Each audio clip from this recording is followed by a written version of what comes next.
Are we ready to watch an empire fall? Not from the comfort of our complacency, but front stage, pitchfork in hand with the resolute realization that the emperor has no clothes. And never did. Is it a hero that will save us, or just give us the courage to save ourselves? Is a billionaire's assassination a tragedy, or the spark we needed?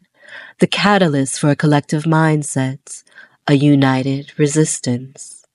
These three simple words as a mission statement: deny, defend, depose.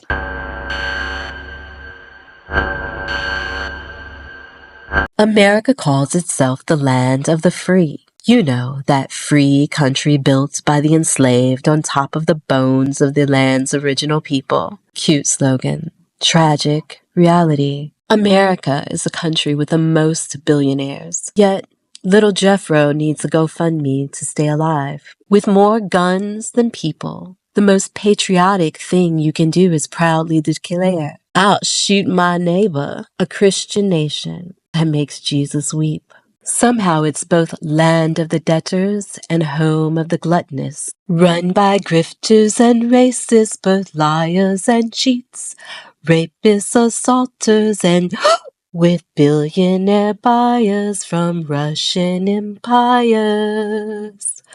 A nursery rhyme for the diabolical. For just 50 cents a day, you too can help an American adult afford his insulin. Adopt a citizen. Let's get Lil Jethro the overpriced medicine he needs to survive in the world's wealthiest nation on earth. Now that one of the few have fallen at the hands of one of the many, we see their fear. White Americans don't recognize revolution because they've never needed one. Privilege of whiteness was all they needed, and proximity to power felt like enough. So they handed power to rich men who looked like them, assuming proximity to this power meant they had some of it. They had whiteness, after all. But whiteness is breaking down. Are they finally seeing one of the biggest grifts of all time? But do we recognize our own power yet? For decades, we have handed them our power. But we know where the true problem lies. But after 400 years of this, aren't we tired yet? It was flawless for a while. Every decade, they gave a little bit more power to the wealthy, the richest of the rich, and they lost their footing. And as they see whiteness not meaning as much anymore, they are terrified they'll vanish altogether.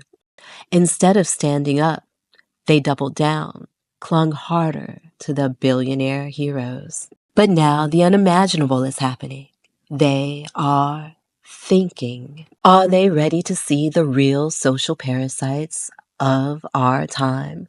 Billionaires who will suddenly use their own children as human shields while they exploit the rest of us? Will deny, defend, oppose, lead Americans to a collective mindset that could lead towards revolution? A final realization that the American dream is simply a wet dream for capitalists, and that white Americans are a part of the underclass, and they've chose to be that way. Is it time for the facade of the land of the free, shackled with fear and debt, finally crumble?